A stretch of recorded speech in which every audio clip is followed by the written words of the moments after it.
Yolo, Bingo Outer Road. Production.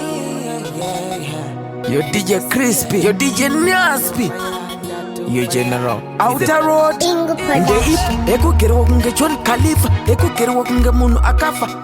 Ndalapa ise momwede we shafa, kana kuigarira nekuti sofara tichafa. The ip asiwatisa ukubhadhara, wakuita kunge wakamwa nehara ndiyani akakubara. Haikona kufenya makusemwa mahara, wakuita kunge wagerwa mutara rega vanhu vazokufara. The ip yakagerwa mumusoro, the ip yakagerwa mumusoro isina maturo. The ip isina shape kunge zero, the ip yakafurika furika chikupi isina mfaro. The ip yakagerwa mumusoro, the ip yakagerwa mumusoro isina maturo.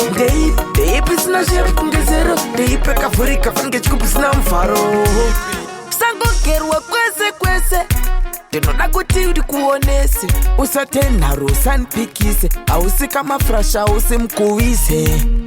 Kwandenda ndosvika, Mwari akasvika, ndiye anondidzidzisa kuti mwanangu chitatsika. The ip yakagerwa mumusoro, the ip yakagerwa mumusoro isina maturo. The ip isina shape kunge zero, the ip yakafurika furika chikupi isina mfaro. The ip yakagerwa mumusoro, the ip yakagerwa mumusoro isina maturo. The ip isina shape kunge zero, the ip yakafurika furika chikupi isina mfaro.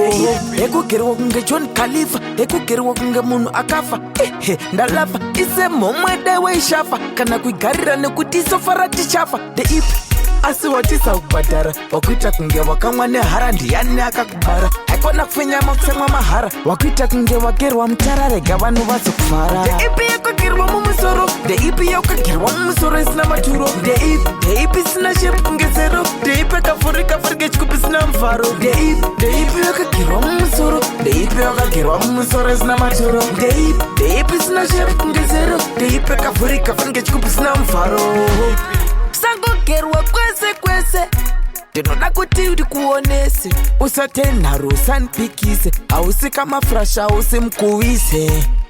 Kwandenda ndosvika, Mwari akasvika, ndiye anondidzidzisa kuti mwanangu chitatsika. The ip yakagerwa mumusoro, the ip yakagerwa mumusoro isina maturo. The ip isina shape kunge zero, the ip yakafurika furika chikupi isina mfaro. The ip yakagerwa mumusoro, the ip yakagerwa mumusoro isina maturo. The ip isina shape kunge zero, the ip yakafurika furika chikupi isina mfaro.